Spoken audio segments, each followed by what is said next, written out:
Bismillahirrahmanirrahim. Assalamualaikum warahmatullahi wabarakatuh.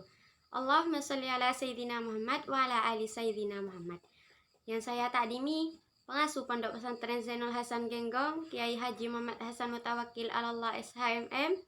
Yang terhormat kepada Bapak Dr. Abdul Aziz Wahab BAMAG selaku Rektor Universitas Islam Zainul Hasan Genggong. Dan yang terhormat dosen pengampuh mata kuliah Strategi Pembelajaran Matematika Ibu Wahyu Lestari MPD, dan yang saya sayangi orang tua yang selalu mendoakan saya, dan juga yang selalu saya banggakan teman-teman seperjuangan.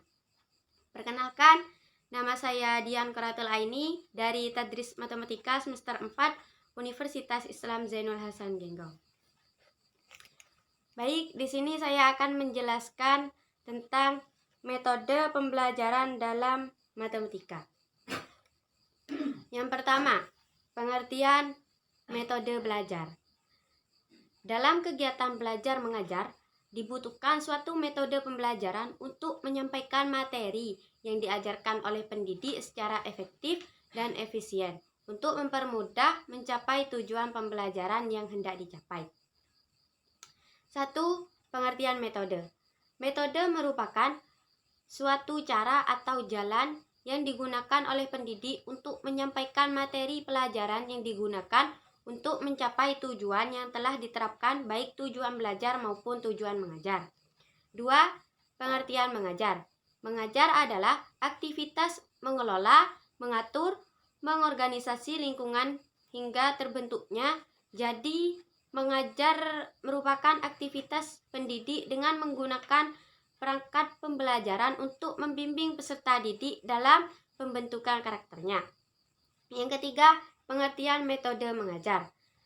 Metode mengajar merupakan konsep atau prosedur yang telah dirancang untuk melakukan aktivitas belajar, khususnya kegiatan penyajian materi pelajaran kepada peserta didik. Jadi, dapat dipahami bahwa metode mengajar atau metode pengajaran merupakan suatu cara yang digunakan pendidik dalam penyajian dan penyampaian informasi berupa pengetahuan, keterampilan, atau sikap, agar tujuan pembelajaran tercapai dengan efektif dan efisien. Yang kedua, faktor-faktor penentu metode mengajar. Pemilihan dan penentuan metode dipengaruhi oleh beberapa faktor. Yang pertama, peserta didik. Peserta didik merupakan individu berpotensi yang menjadi tujuan akhir pendidikan. Yang kedua, tujuan pembelajaran. Tujuan pembelajaran merupakan tujuan intimeter yang menjadi target pencapaian dalam kegiatan belajar mengajar di kelas. Tujuan pembelajaran dikenal ada dua, yaitu tujuan instruksional umum dan tujuan instruksional khusus. Yang ketiga, suasana pembelajaran. Suasana pembelajaran merupakan lingkungan peserta didik. Suasana pembelajaran yang diciptakan pendidik sebaiknya tidak monoton atau sama dari hari ke hari. Yang keempat, fasilitas pembelajaran. Fasilitas merupakan hal yang mempengaruhi pemilihan dan penentuan metode mengajar. Fasilitas adalah kelengkapan yang menunjang belajar peserta didik di sekolah.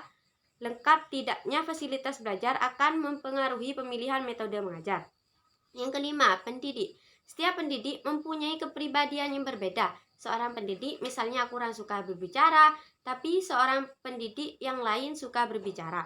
Dapat dipahami bahwa kepribadian, latar belakang pendidikan, dan pengalaman mengajar adalah permasalahan intem pendidik yang dapat mempengaruhi pemilihan dan penentuan metode mengajar. Yang terakhir, jenis-jenis metode mengajar. Yang pertama, metode proyek. Metode proyek atau unit adalah cara penyajian pelajaran yang bertitik tolak dari suatu masalah, kemudian dibahas dari berbagai segi yang berhubungan sehingga pemecahan secara keseluruhan dan bermakna. Yang kedua, metode eksperimen.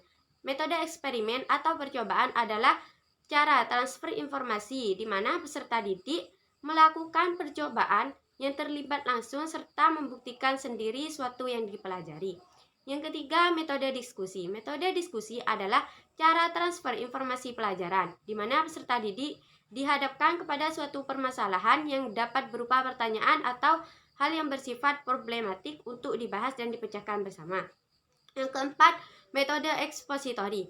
Metode ini merupakan metode yang mengutamakan transfer informasi, pengetahuan secara verbal agar peserta didik dapat menguasai konsep materi pelajaran secara optimal. Nah, metode ini merupakan metode yang mengutamakan transfer informasi pengetahuan yang menekankan pada proses bertutur dan menemukan materi yang diberikan.